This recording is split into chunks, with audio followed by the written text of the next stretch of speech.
keberadaan pesantren Dar Maryam binti Ibrahim Aceh Besar adalah salah satu wujud daripada keinginan seorang donatur, yaitu Sayyidah Maryam binti Ibrahim rahimahullah rahmatan wasi'atan, yang mana beliau mempunyai keinginan dan niat luhur untuk membantu masyarakat Aceh dalam kontribusi meringankan saudara-saudara yang ada di bumi Aceh dengan membangun lembaga pendidikan berbasis boarding yang dikhususkan untuk anak-anak yatim putri yang semula itu diperuntukkan untuk putri-putri korban tsunami dan korban konflik.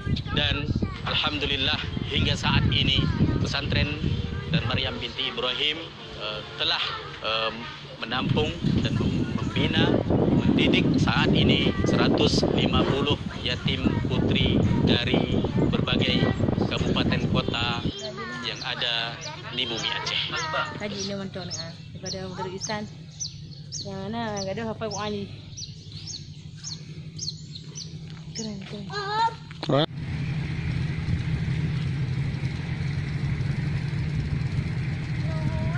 Pesantren Dar Maryam binti Ibrahim Aceh mempunyai visi dan misi yang mana misinya adalah ingin menjadi lembaga pendidikan yang mampu mencetak generasi muslimah yang berakidah sahihah sesuai dengan pemahaman salaful ummah, yang mana memiliki akhlak karimah dan berpengetahuan yang luas.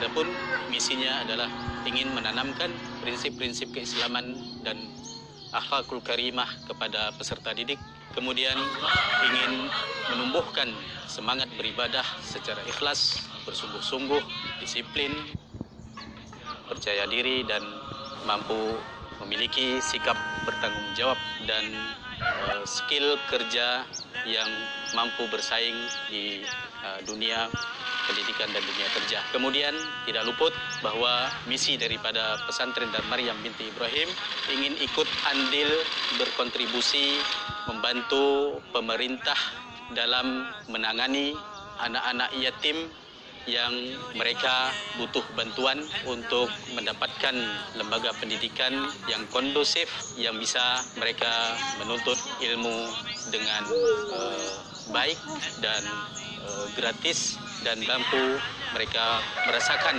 sebagaimana anak-anak lain pada umumnya.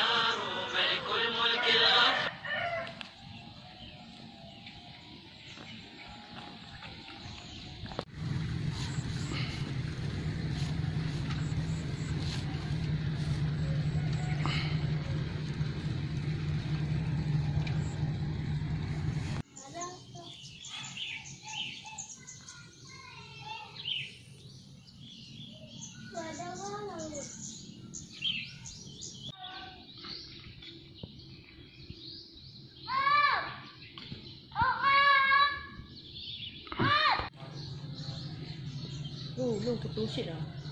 Jadi Darul Ihsannya cara dia beli. Baik ngak-ngak. Tu ada kita aku dekat tanah minum.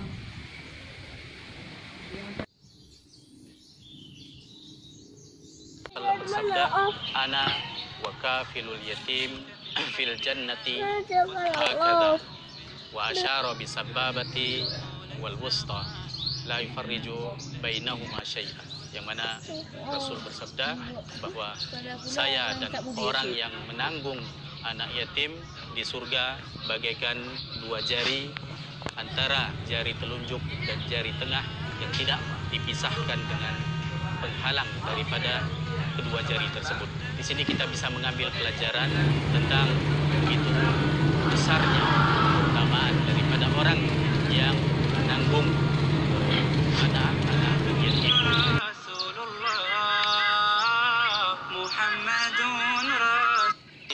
Tidak kurang dari 150 orang, maka kami mengajak para kaum muslimin dan muslimat dimanapun berada, mari kita sama-sama berkontribusi yang kita insyaallah akan membimbing anak-anak yatim ini dengan bimbingan al-islami sesuai dengan pemahaman salafus saleh yang mengantarkan mereka keselamatan dunia dan akhirat. Kebaikan yang agung ini mudah-mudahan kita meraih apa yang dijanjikan oleh baginda Rasulullah SAW. Inilah saya sampaikan. Lebih kurang maaf apabila itu saya astaghfiruka wa atubu ilaik. Assalamualaikum warahmatullahi wabarakatuh.